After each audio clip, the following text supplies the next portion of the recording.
Hello everyone, I'm Theo Eshott from Henry Stewart Events, and I'm delighted to welcome you to today's webinar sponsored by FADEL. During the session, please send through your questions at any time using the questions box, which you can open by clicking on the question mark at the top of your GoToWebinar window. Also a reminder that a recording of this session will be sent to you tomorrow, so you can view it again at your own pace. Now it's my great pleasure to pass you over to Greg Guest, Vice President of Product Management at FADEL. Thank you, Greg.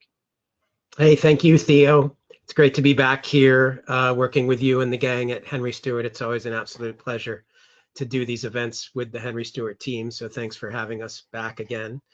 Today, I'm extremely excited to be joined by a couple of a dynamic duo from Comcast.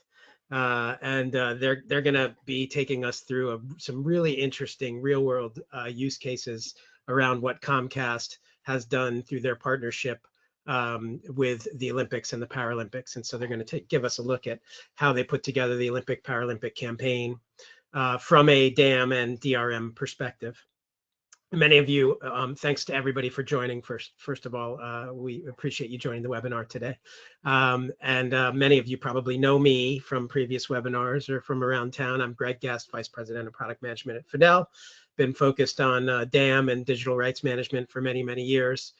Done, lots of these webinars, but rarely do I get the pleasure of having such awesome guest speakers with me. So let me introduce them to you, and we'll find out a little bit about them. They're going to take us, as I said, through the Olympic Paralympic campaign, and then later in the presentation, I'm going to actually do some technology demonstrations that kind of show it from more the technology perspective than the kind of business and user perspective.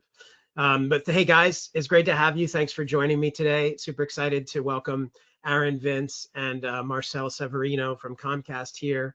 Why don't you guys take turns telling us a little bit about yourself? Aaron, why don't we start with you? Tell us a little bit about, what your role is at Comcast, how you ended up in this field, maybe something interesting that people would like to know about you that they don't know about you. Yes, absolutely. Thank you, Greg. Good morning, all. Appreciate the warm welcome. And yes, my name is Aaron Vince, and this is my esteemed colleague, Marcel Severino. Let's see, I've been at Comcast for almost 3 years now. I come from a interesting world of doing data and research and public relations, and now I've transitioned into fully taking on the digital asset and content management role here at Comcast.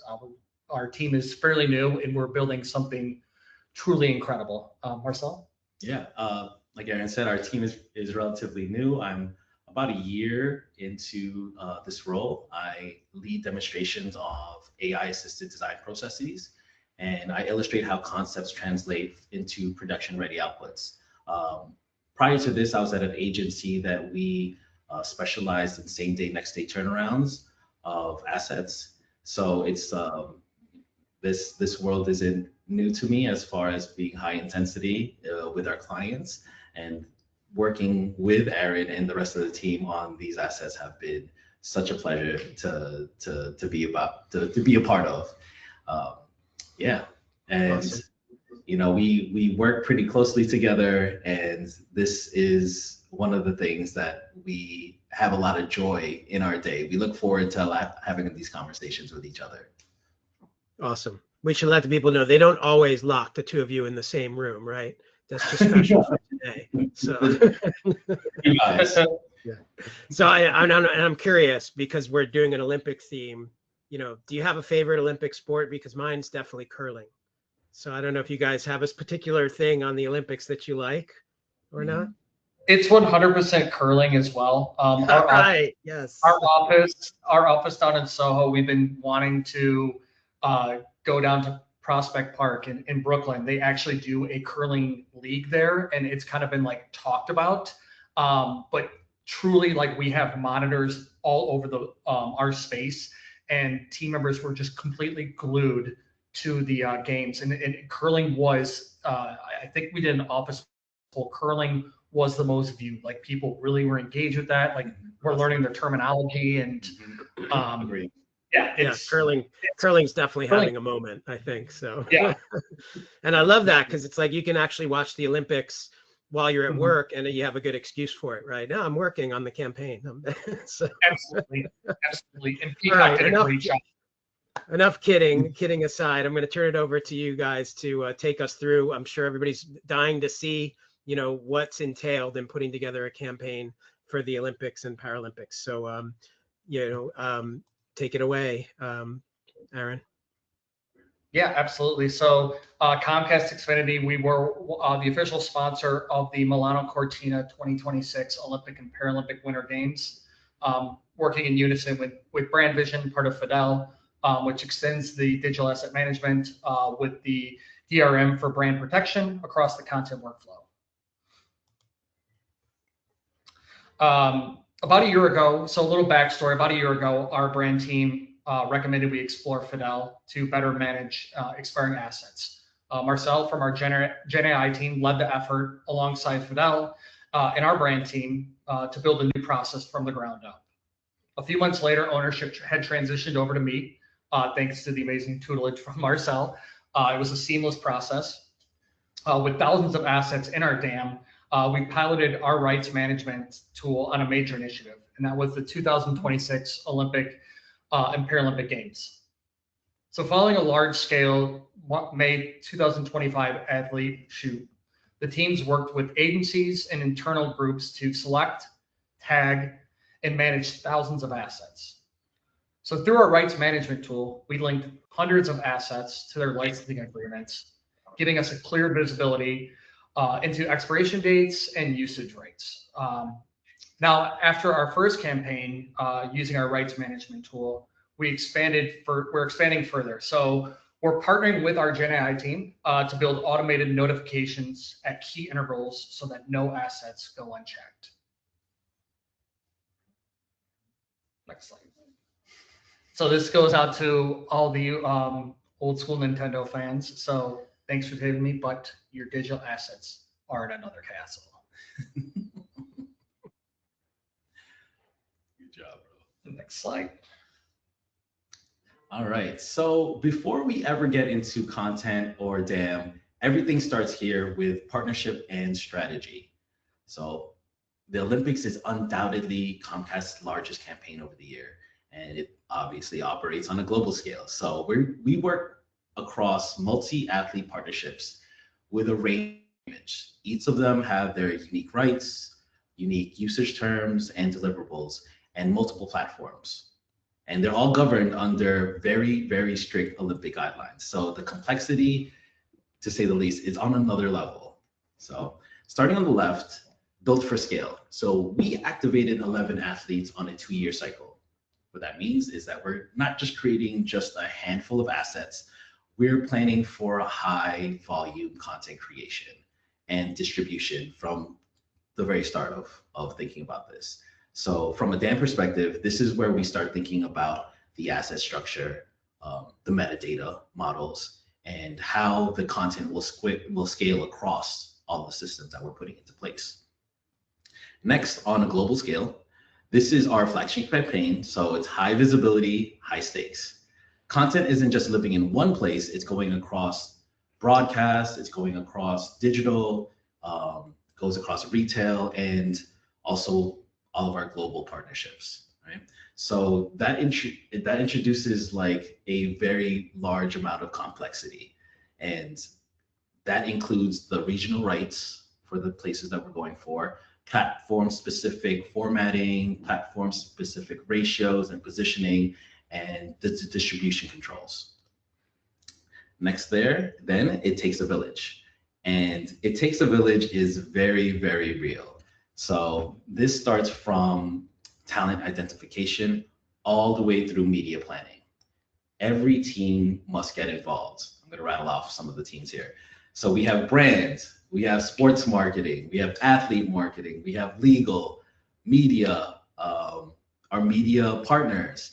And from a DRM and DAM lens, this is where alignment is critical, because all of those teams ideally want to rely on a single source of truth for both assets and rights.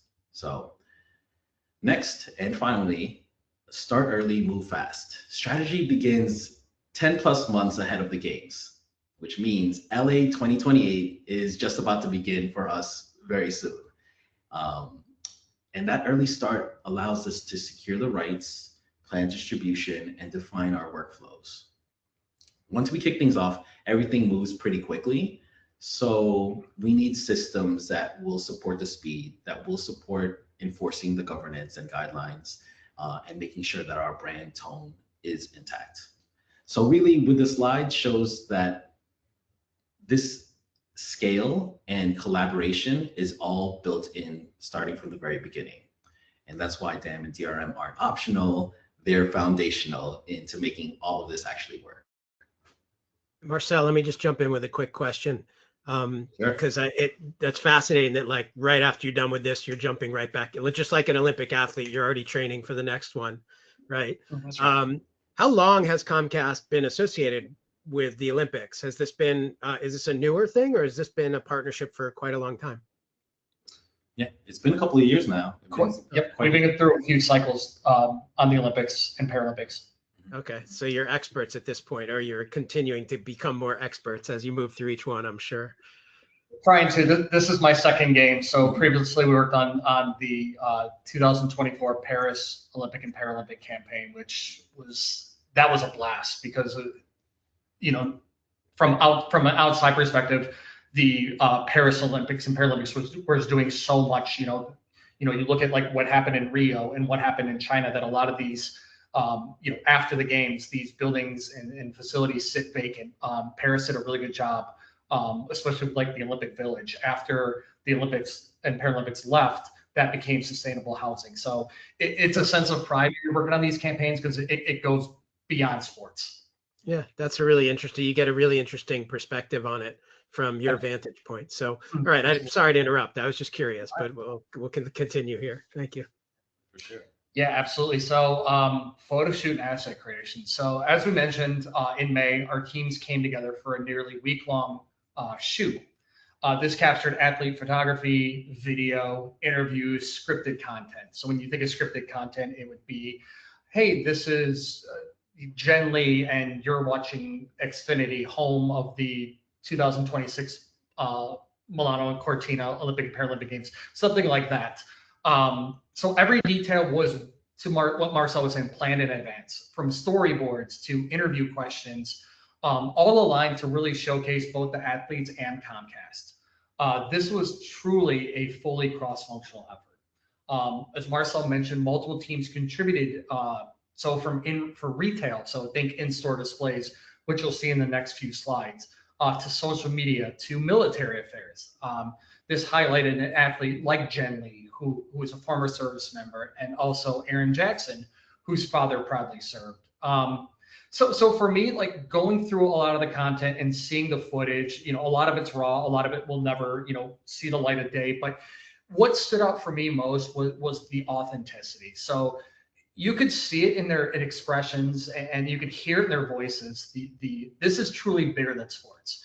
It's about representing your country, supporting families, following your dreams, and overcoming any obstacles that help you achieve these goals. So from there, our team and our external partners, we spent countless hours reviewing footage and imagery and identifying the moments that truly capture each athlete's journey. Whether it's the perfect soundbite or a single powerful image. And I can tell you that I don't consider myself a crier, but there are a few clips that I've seen that kind of triggered me to get a little teary-eyed, because you really see the journey for a lot of these people. And a lot of them, they want to, do this for a family member or do this for someone in their life that is no longer here. It's just insanely powerful.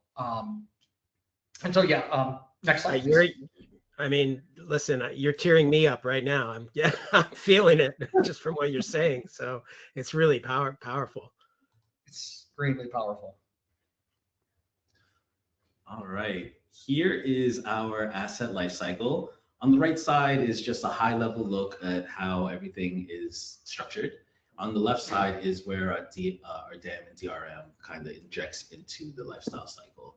And now that we've created the assets, The next critical step is approval, and it's very important. This is where governance comes to play.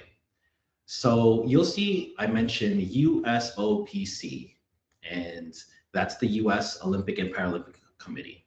They're the governing body that oversees all the Olympic and Paralympic brands usage in the US. So think that any content that features athletes, logos, or Olympic marks must go through their approval process. And we've mentioned before, and we will always mention, they are very, very, very strict, these guidelines. So let me walk you through the process. So step one is the internal review. This is where everything goes internally within Comcast. And this is where we validate brand alignment. This is where we validate the messaging, overall asset readiness. And at this stage, we are also ensuring that all of those assets are ready to move forward, that they're completed. Step two is the USOPC approval. Here is where they guarantee the rights of the athletes. So this is athlete rights. This is the logo and trademark usage. This is licensing on contractual constraints. This step fully ensures that everybody is compliant.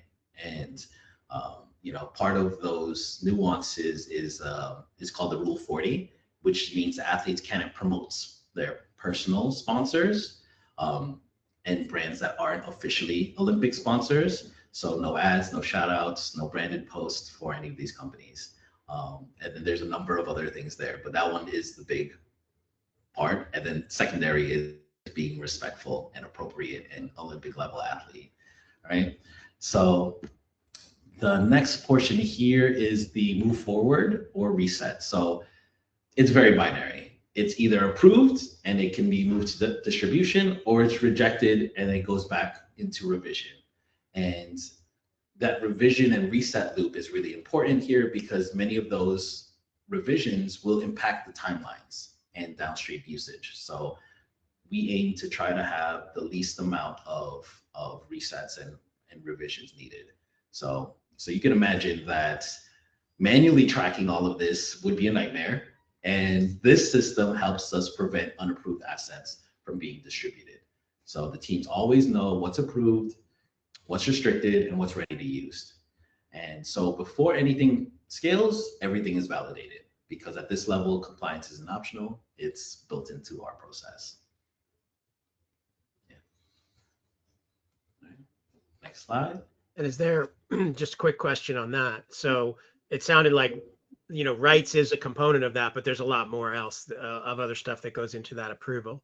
So are you managing that through like a workflow in the DAM or something to get it through all those different stages or statuses of the asset in the DAM?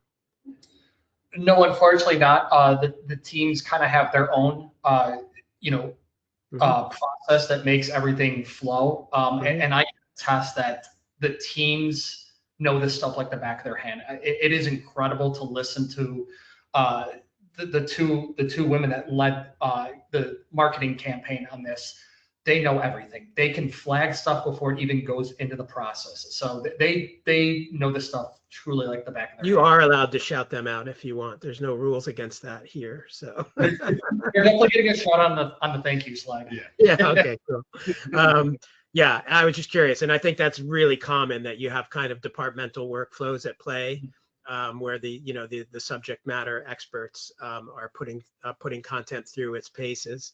And then I think the key takeaway here is, being able to centralize that once it's approved in your DAM, and being able to know that from a compliance standpoint, not only did it go through those approvals it needed to, but also that the rights associated with it are valid as well. Absolutely. This happens to be my favorite slide. So the approval process. So the approval process, as Marcel mentioned earlier, is rigorous and it is also essential. So when teams prepare deliverables, we recommend building in at least 4 weeks for approvals, 4 weeks. Internal reviews carries a 5 business day turnaround. Once approved, the assets then are moved to the USOPC, where review can take up to 10 business days. If an asset is declined, feedback is provided, revisions are typically made, and the asset re-enters the approval process. However, typically it is a faster review, but they do have the right to take the fully allocated time period. So that 5 and 10 day window can, be fulfilled that way.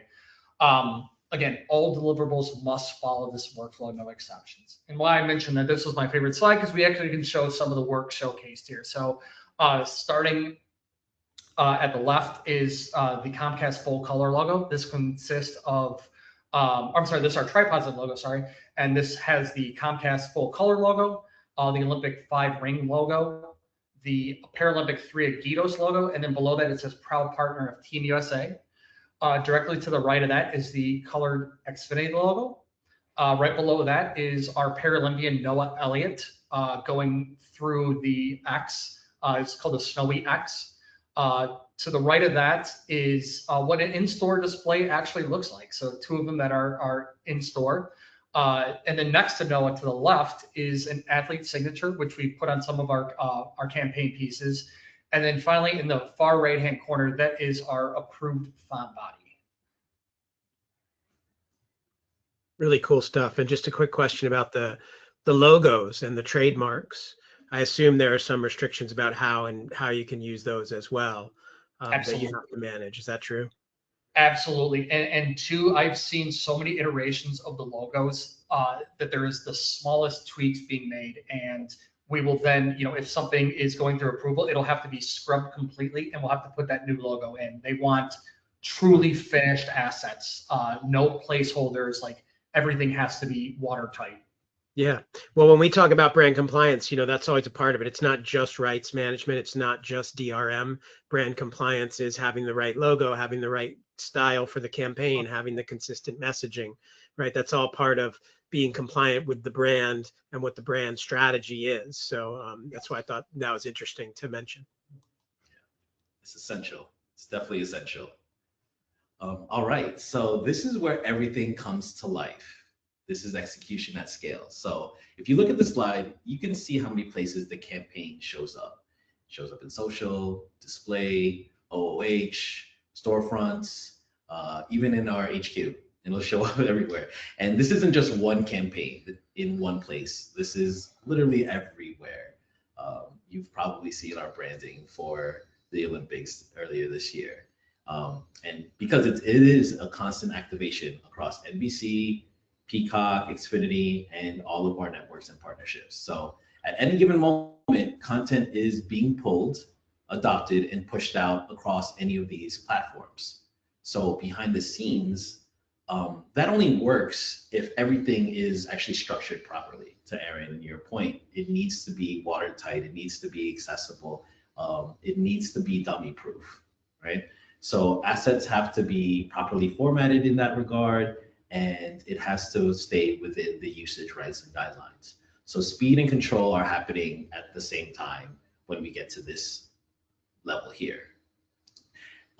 And when you get this correct, you get this right, the impact is huge. So this year, we're talking over 16 billion minutes streamed, which shattered every previous Winter Games record. And on top of that, this has been the highest Olympic and Paralympic ad revenue in company history. So that kind of scale doesn't just happen by accident. It happens when the content is easy to access and still fully controlled. So that's the balance here.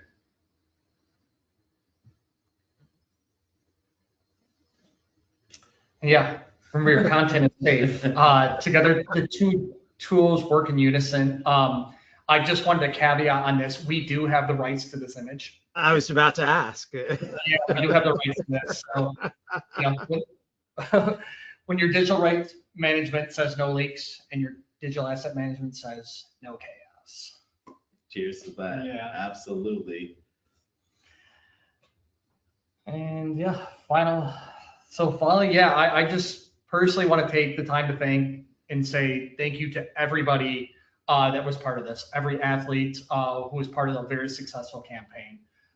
It couldn't have been done without you. I would also like to give a special shout out to Kinjal Athia and Caitlin Scully, who not only helped lead our Olympic Paralympic efforts, but also helped with contributions to this presentation. holding true to everything on this. We did run this through them multiple times to make sure that all of our T's were crossed and our lowercase J's were dotted. The team at FADEL, of course, and you know, our team back at Comcast, our EBI team, they're just our biggest cheerleaders. And of course, I want to give a special shout out to my colleague Marcel. He truly put together an amazing deck, and he's a gold medal member himself. So no, shout out to Aaron. Aaron really is the MVP. He's one of the greatest at being a team leader and also a team player. It's because everything you saw here, from strategy to execution, it really comes down to the people and process of working together and enjoying this work together. It is long, it's not a sprint, you know? So, you know, we'll call them out, we'll shout them out, because, you know, nothing here happens because we're in a silo. It happens because we do have good communication.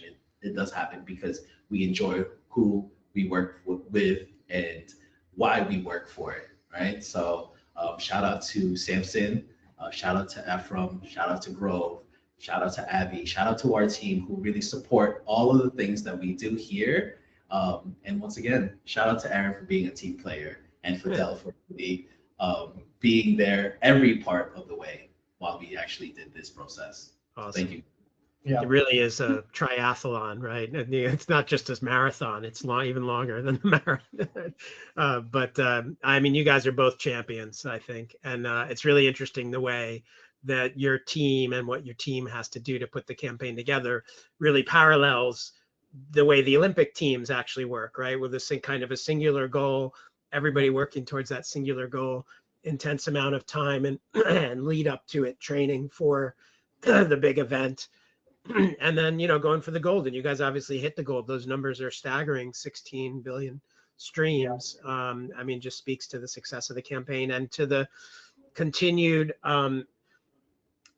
appetite of consumers to consume digital content, right, across all the different distribution channels in different ways. So, which is why this stuff is so important, is because we continue to see the scale just being astronomical, right? So thanks for the awesome presentation. That was really, really fascinating and interesting. I'm sure our audience will have some follow-up questions at the end for you guys, so don't go anywhere. I may have some additional questions for you, so don't go anywhere. But I'm gonna just pivot a little bit now to kind of, you've seen really the human side of this, which is so powerful and awesome. I'm gonna kind of give a view from the technical side of this and technology.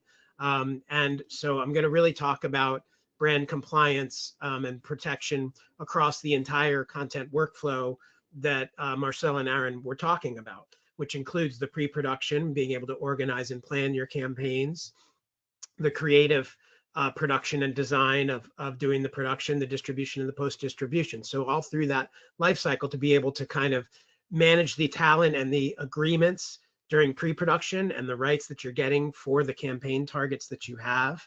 And then as you're building that content, being able to ensure that it's compliant by knowing, you know, when you can use things, how you can use things. So to the extent that you're, as Aaron said, you're going through all this footage and you're trying to figure out what you can edit together and use, keep having access to information that says how and where and when you can use all those different elements is really key during the production phase to producing something that you can use and not get to the end of production and say, oh, we got to go back to step one because we used something we shouldn't have used, which, as you mentioned, happens, right? We used the wrong logo, or we thought we could put this on social media, but we can't.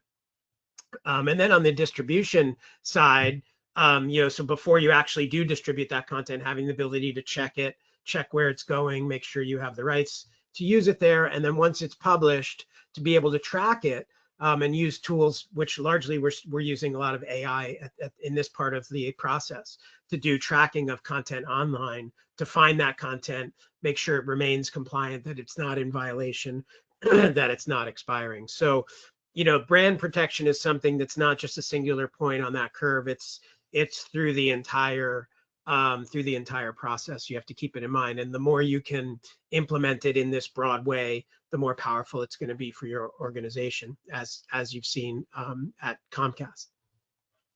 So I'm going to jump into a demonstration of some product and show you technology that actually can work for this, so you get an idea of how to set up your systems and your platforms and your frameworks for DRM and compliance. But I just like to start conceptually with kind of how we define usage rights typically, and I like to talk about what I call the compliance triangle, which is really made up of parties, agreements, and assets. So you have a party, which is the rights holder, could be any type of rights holder, models, talents, athletes, licensors, stock, photography, music, publishing, location releases, etc.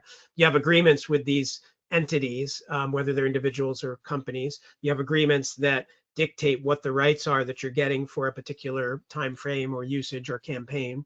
And then you have the actual campaign assets that you go out and produce. As Aaron mentioned, going out and doing these photo shoots, QAs with the athletes, you have all this content coming back in. And once you tie that back to that party and their agreement, that really dictates the usage rights in the center of that triangle and tells you exactly what you can do. And so that's kind of step one in compliance, is being able to have access to that data so that you can determine the rights for any particular piece of content that has that contributor related to it. And it gets more complex from there, obviously, as you add, multi-contributor assets or composite assets that have multiple things, or videos or music. It gets more and more complicated as you go into each of those things. But if you kind of always remember the compliance triangle, I have a person or a company, I have an agreement with them, and I have assets that relate to that. And when you tie those together, you can see what the rights are for that asset. And so I'm going to actually jump into the demonstration and kind of show you that in action here. So I'm logging into Brand Vision, which, if you've seen my webinars before, Brand Vision is FADEL's brand compliance platform that does handle brand compliance from pre-production all the way through to post-production with a variety of different features and functions. But there are other ways to do this stuff, and there are other platforms out there. So I really just want to come at it from a kind of technical technology conceptual view of the kinds of things you need to do in order to get the visibility and transparency into the compliance data that your end users are going to need throughout that process as they move assets through the life cycle. So I'm logged in here to Brand Vision, and the first thing I see is a bunch of the assets that Marcel and Aaron were highlighting in their presentation, including some of the photos and some of the actual signatures as well from the athletes. And these are all linked up to the assets in their DAM. So what this allows me to do is extend the information about those assets to include really complicated and sophisticated rights data, and to tie it back to the agreements and the parties in that compliance triangle I was talking about. It's hard to do a lot of that in DAM metadata, which is why systems like Brand Vision exist, be able to extend it to the type of data set you really need to track the rights, and you'll see it as we move through it. So I'm going to start with one corner of that triangle, which is the parties. And here I've just set up, for demonstration purposes, some of the athletes that are in these. And I want to clearly state that this is all sample data. I made it all up. It's not based on any of the real agreements or data or rights at Comcast. So I'm not giving away anything I shouldn't be showing here. So just a disclaimer on that.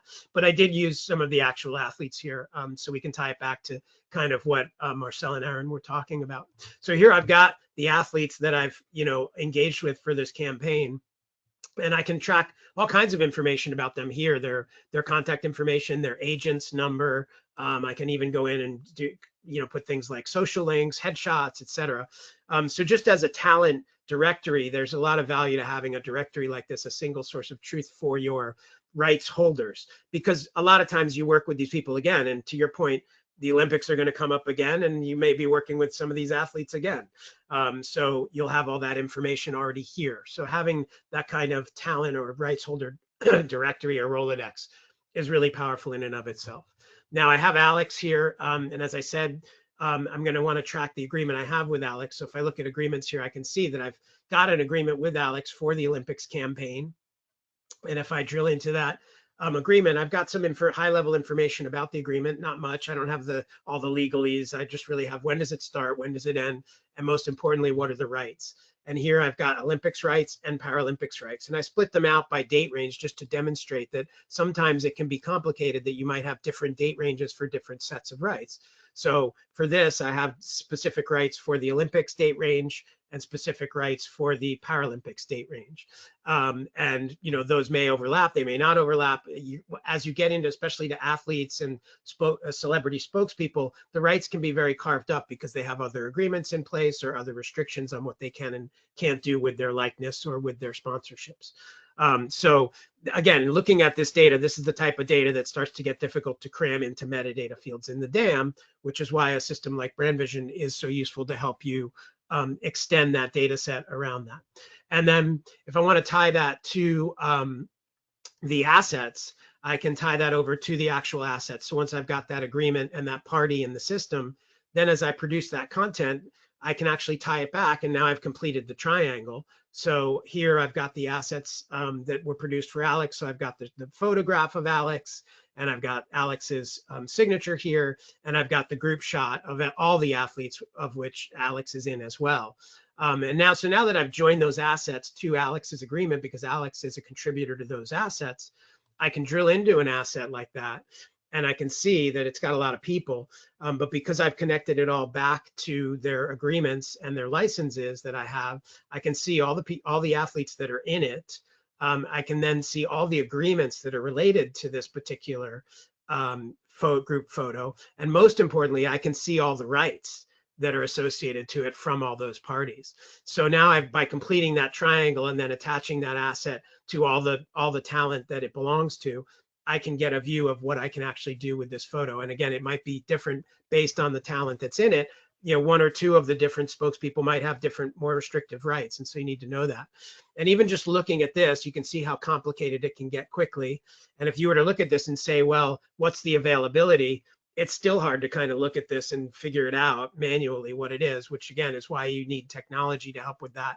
And for example, I can go to my rights summary here, and it does that work for me and says, well, when I look at all the rights from all the talent involved in this image, I see that these are the actual available rights: digital, social media for all territories for specific time frame, and it can also determine, when that content is fully expired and it no longer has any rights, which obviously is an important piece of data. So capturing all that data up front for the parties, the agreements, the assets, tying it all together, a little bit of work up front, but it pays off at the back end because you have that visibility and that compliance capability there. It's a little bit of work up front, but I wanted to share the exciting piece that we're working on now at FADEL, which is AI contract ingestion. So all this data that I'm showing you here can actually be ingested using AI at this point. And this is something we've just have rolled out and are rolling out across our products now, which is the ability to use AI to look at an actual license or contract and bring it into the system. So here I'm looking at Brand Vision, and this is a little simulation I'm sharing with you today. With still kind of a work in progress at FADEL, but I wanted to share it, give you a sneak peek of it. So here we have introduced our AI, which we call Ava. And Ava, I can simulate putting 2 contracts into Ava and see how she'll handle it. So I can run that simulation. And when I do, Ava picks up those contracts that I presumably had just dragged and dropped in here and analyzes them and then tells me the result. And in this case, Ava says, well, I was able to successfully ingest one, but there was a problem on one of them. So then I can kind of go into my ingestion management page, and Ava will give me all the detailed information on what happened with that. So again, one succeeded, one failed. If I look at the one that failed, not only do I get a great view of the kind of contract that was uploaded, but I can see specifically what failed here. It was missing a mandatory agreement number and a primary party. And then I can also drill down into the AI thinking summary and actually see the process that the AI went through. So I can help the AI learn and understand how to fix this problem, right? And so once I see that, I can then come in and go, you know what, rerun this. And the primary party is Acme, and the agreement number equals, I think it's, something like that. And then I can say confirm and rerun, and Ava will pick up that instruction and rerun it and now be able to succeed and bring that contract into the system. So that type of tool is making it a lot easier to bring all this into the system and have less work up front and still get that huge benefit at the end of it. So again, once you do that, you bring all that in, not only can you get the view of the data and a view of kind of what the availability is, you get the option as well to do clearance checks on that during your distribution process. So you can, I can take this asset, for example, and I can say, I want to run a clearance. And what that is basically I can ask it a very specific question, right? Can I use this content in this particular territory or distribution channel between these particular dates? And I've preset it up here. So let me just go to my preset here so I can make it a little easier. I've preset it for the group shot. And when I do that clearance, I can see I get a red, it's not available. Okay, why not?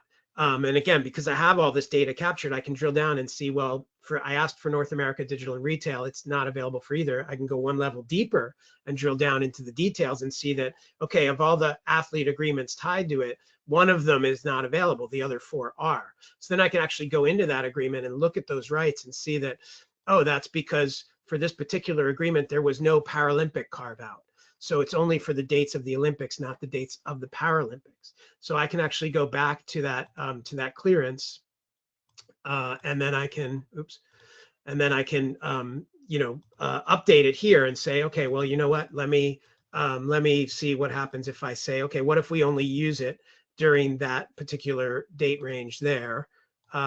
Is it okay for me to use it then? And I can run that clearance. And now I can see that, well, it's better. It's yellow. It's partially available. It's better than red.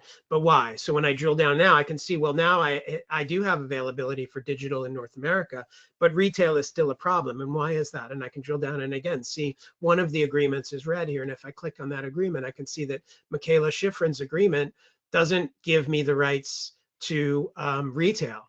So I can't use that content in that particular channel. Again, this is all just sample made up data. Nothing against Michaela here. This just made that up. But then if I go back to the clearance and I say, okay, well then let's pivot our campaign. And instead of retail, we'll pivot this to digital and social, right? And will that be okay? And now I can run it again and see green light, and I've got green and everything. So it gives you the ability to have insights into the compliance data and the rights data in order to make actual strategic campaign decisions, right, about what I can and can't do. Because if I can't use something, I can either pivot the campaign target, I may be able to edit the content, right? If it's a video clip and if it's a video and one clip can't be used, I might be able to edit that, right? If it's music rights, I might be able to swap those out. So that's the kind of complexity that you see, but this gives you a view into it. So just, I'm curious, Marcel and Aaron, is this resonating with kind of the types of challenges you see when it comes to knowing what you can and can't do with the content? I know you mentioned like a 5-day internal approval process. So I'm sure some of this might be part of that process where you go through, can we use the content or can we not use the content, or how do we meet our campaign goals? Is it kind of resonating with you think? Yeah, so I think the Olympic and Paralympic was so unique because we were dealing with, a lot of athletes, whereas like typically most of our campaigns that we do on the day-to-day, mostly just dealing with like a handful of talent, and every now and then they're agents. So I think the Olympic and Paralympic is such a interesting anomaly. But like for most of our campaigns that you see, it's typically just like, talent and agents that we're typically doing. I was curious about that, if this was kind of atypical as far as the number of agreements that you manage or the number of, restrictions that you have on the content versus other campaigns. Right. Yeah, this one is very, very unique. Usually we would have maybe a blanketed kind of agreement where it would, like a general blanketed agreement, which would encompass like the talent, the photographer, videographer, the editors, anybody who has and is touching the campaign. It would be a blanketed agreement that goes across all of those. But yeah, the Olympics and Paralympics have such nuanced, structures and guidelines that this is where this plugs in and works out for us perfectly. Yeah, and I'm assuming we saw images only really in this demonstration, but I'm assuming there were videos as well as part of the marketing and stuff. And so, on that front, do you see issues with things like, do you do a lot of things like music licensing and things like that in addition to kind of what we're seeing here, which would really be the talent rights, maybe the photographer rights. When you get into video, it gets a little bit more complicated with voiceovers and music. Do you encounter those types of challenges as well? Yeah, I can take this. Yeah. Especially for a lot of our high visibility campaigns, we do a lot of like premium and master licensing. So for this year in particular, it's 2026 Olympics, we used the We Are All the Same. That was our campaign. And we used the song by Captain and Tennille. It was called Love Will Keep Us Together. So that is like a well-known, well-known legacy track. And they use that in particular because it creates an emotional and cultural familiarity. And so, in that regard, yes, we definitely use it for there. On another example, we also use legacy-owned, not legacy, we leverage our own like IP music. So Wicked, for example, that would, we use the songs from Ariana Grande and Cynthia that were already in the movie. So, we internally own that music asset, but we would like to use that. And that's more of the cost-effective strategy for something like that. So, in all, we do have a heavy usage of licensed music for our flagship campaigns and our campaign. Yeah, those are great examples, and I love the Captain and Tennille. I'm dating myself, but I grew up on the Captain and Tennille show. But that really interesting example with Wicked that you mentioned, because that's a great example of how actually looking at the rights for something can be a cost reduction, right? Because you can look at the cost of that campaign if you use Captain and Tennille, which you're going to have to pay for, or if you use something that Comcast has the benefit of owning a lot of stuff, so a lot of media, different types of media, but so you have that advantage. But if you can use something you already have the rights to or own, you're going to save money, right? And if you don't have that visibility into, well, what are those things that we own versus the things that we have to pay for, it becomes harder to make those strategic decisions. So I think that's a real great theme that's emerging here today is, compliance, using compliance to help drive strategy, right? And also reduce costs and obviously reduce time to market, which is one of the things we always say. So fascinating stuff. Yeah. So good pivot into just kind of the last part of my demo here, which is focused on the kind of the post-production piece of once the content goes out. And being able to look, track it where you publish it on your sites, on your social media, on your retail sites, partners, etc., wherever that content's going.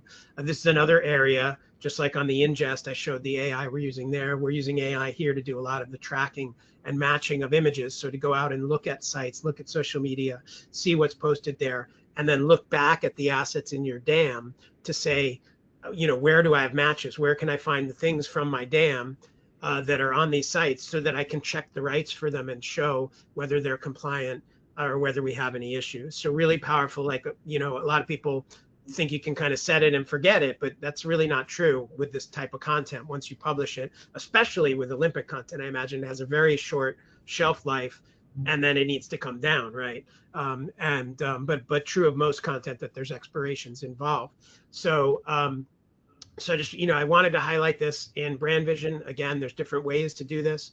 In Brand Vision, we're using a lot of AI to track specific sites. And here you can see I've set up a sample Comcast website, not the real Comcast website, to demonstrate how this works. And if I just flip over for a minute to one of my other setups here on my demo instance, you can see a more robust setup like here for our fictitious Susie Blue company, where you would have your TikTok, your Facebook, your YouTube, your blog, your website, your Amazon store, your retailer sites, your partners, and all that gets set up. And then the system goes out and looks at those on a periodic basis, weekly basis, usually, to look at those and see what was posted and if there are any matches back to the content in your DAM. So to go back to Comcast here on this website, so when I look at this Comcast website example, I can see under the indexed image that it's indexed everything that's on the site.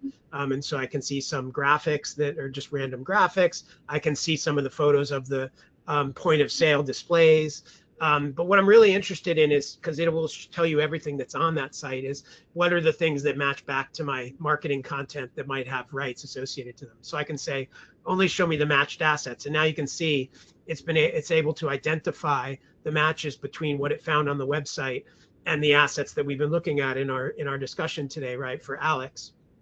And so there's Alex's image.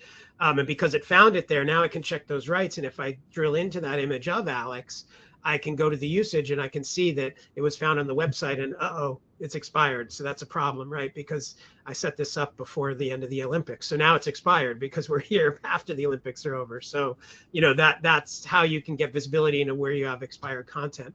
And if I just go back and I look at the videos, for example, which can be very complicated to track because they get re-edited and stuff, I can see that a video was found on the site that matched a video I have here. Again, I didn't have any Olympic video, but this is at least a sports video. So it's kind of looks like an Olympic video. But if I look at that, I can see that that video that's on the site, this video that was found on the site, actually incorporates another video that I have in my DAM. So the AI is able to look at that and say, well, this video was repurposed within another video.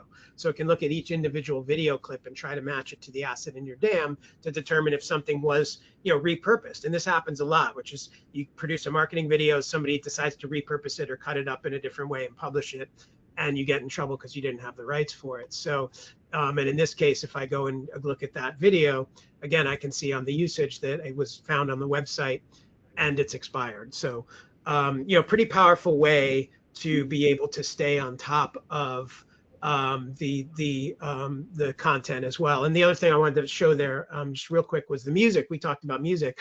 The AI will actually look at the assets on your sites or social media and determine if there's music in it. So if it finds music in the video, it'll actually identify what that music is. So it'll identify the Captain and Tennille if it finds the Captain and Tennille. And so that allows you to make sure you have the rights for that music, because a lot of times, and that can be a whole challenging process, because a lot of times that falls outside of the DAM group. There's often a special music licensing group. I don't know if that's true at Comcast, if like music licensing is a whole separate thing. But a lot of times that's the case. But this gives you the data you need, again, to make sure that you're not going to get in trouble and you know where you have music that's been published. And I'm just showing the website here, but I assume that content that you distributed, you said it was distributed really broadly. Any idea how many different regions or channels your campaign for the Olympics or Paralympics went out to, and maybe what was the most interesting, if there was a more interesting place that it was distributed to? Nothing really interesting. So for web use, that was used globally. But for direct mail, for direct marketing, digital, retail, out of home, also known as OOH, print and social, this was all tied into North America.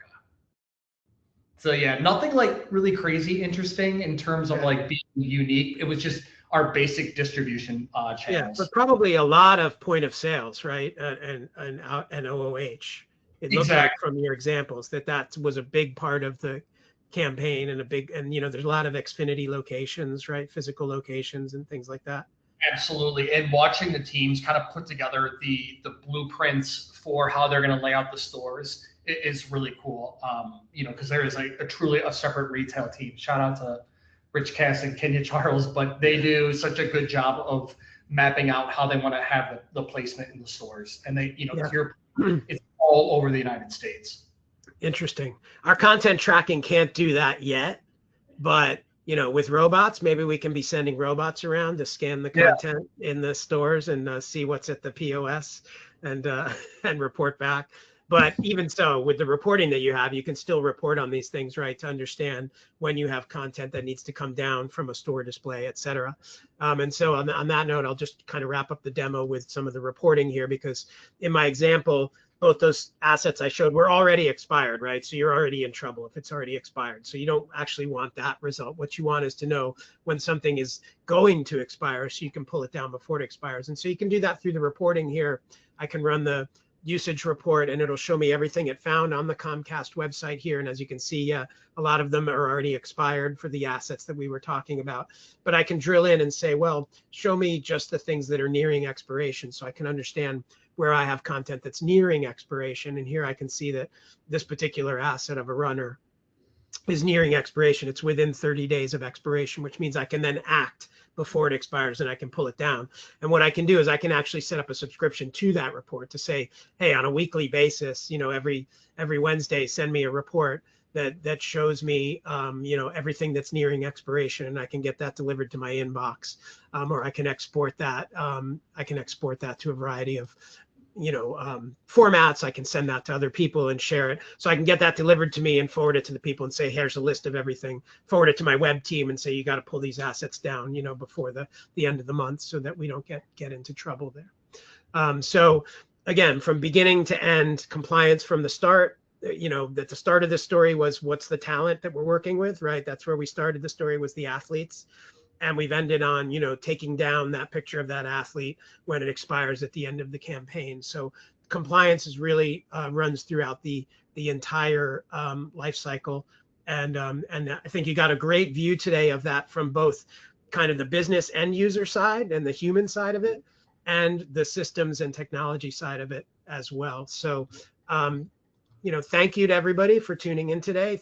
Special thank you to you guys for joining me today. It's been really fun. I hope we can do it again for sure.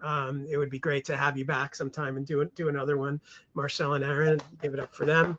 I think we have about 5 minutes for questions. If there are any questions from the audience, we'd be happy to take some questions. Thank you, Aaron, Marcel, and Greg. So we do have a bit of time for questions from the audience. Our first question is, how long did it take to properly implement a DRM like FADEL, and where do you find the most value when utilizing its features? That's a great question. That was a great question. I would say it took about 10 weeks, like an intensive 10 weeks of actual, foot to ground work. We really did take a lot. And those 10 weeks were about meeting twice a week and having homework after each one of those meetings.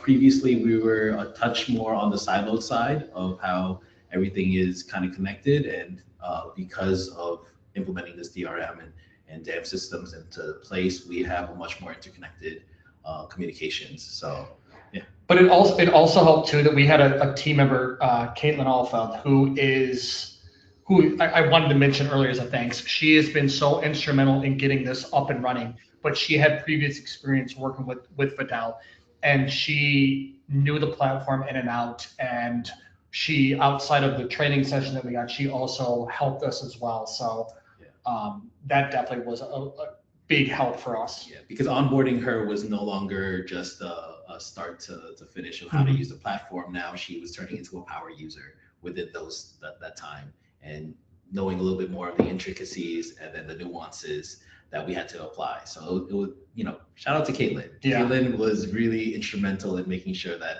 this was a smoother process. Yeah, I mean, and from our perspective, that is similar to what we see. Obviously, the answer is always, it depends, right, on your organization, what resources you have, what your data looks like, what where you're coming from DAM wise. So there's a lot of factors, but we typically, it's a process of weeks, not months or years, to stand up a system like this. Thanks for that. I think the other part of the question was, what do you think it gives you the most value out of it? I think for us is just constantly being on top of our assets. So, for us, getting the notifications and getting the alerts, letting us know that when our assets are expiring. And kind of at the beginning of the demo, we kind of talked about that we want to incorporate more of an AI aspect into it. So there's some things on the back end that we haven't fully cemented yet, but it's just on our roadmap of things that we want to do, and tying the AI in with FADEL. Yeah, completely agree. Reporting has been easily one of the best ways to kind of formalize the learnings that we've had, and then also to keep a transparent layer in between to make sure that our executives and then our leadership and everybody in general has an opportunity to understand when and where they're supposed to be activating, right? So we put our reporting for a little bit over 90 days, and then 60 days, 30 days, and then one last, hey, this is expiring in the next few days. And that reporting has not gone out because we do have these incremental reminders in the reporting system. So, you know, that I could totally agree. That has been the most instrumental portion of Awesome. using. I don't know if we're going to run out of time, Theo, or not, if we have time for any more questions. We can take another question, that's fine. Okay. So this one is a bit more technical, probably for you, Greg. Can Brand Vision sync directly with your DAM so you can click on an agreement from assets records in your DAM? Yes, absolutely. That's actually the way it's designed to work, is to integrate with the DAM system, and there's typically a connector, and we support many of the DAMs in the market already have connectors that are built to Brand Vision. And the way that works is that as assets come into your DAM, they get, I use the word registered, they get registered into Brand Vision, which basically means you're linking up the IDs. We're not storing the underlying files. We just get a thumbnail and an ID in Brand Vision, so you can link it back to it. And then as you build data around it on parties, agreements, rights, almost everything I showed in Brand Vision today is visible in the DAM, so that the DAM user doesn't have to leave the DAM. That was one of our design goals, right? As a system, was we want the DAM user not to have to go elsewhere to get the rights information. So they can actually make the associations between the assets and the talent and the agreements. They can see the rights summary and the availability. They can run clearance checks. And in some cases, some of the DAMs, they can even search using the rights, available rights, as a filter on the search. So yes. Thank you, Greg. So thank you, Aaron, Marcel, and Greg for today's presentation. And thank you, everyone, for joining us today. You will all receive the recording of this session tomorrow, so you can watch it again at any time. And we hope to see you again soon at another Henry Stewart webinar. Goodbye.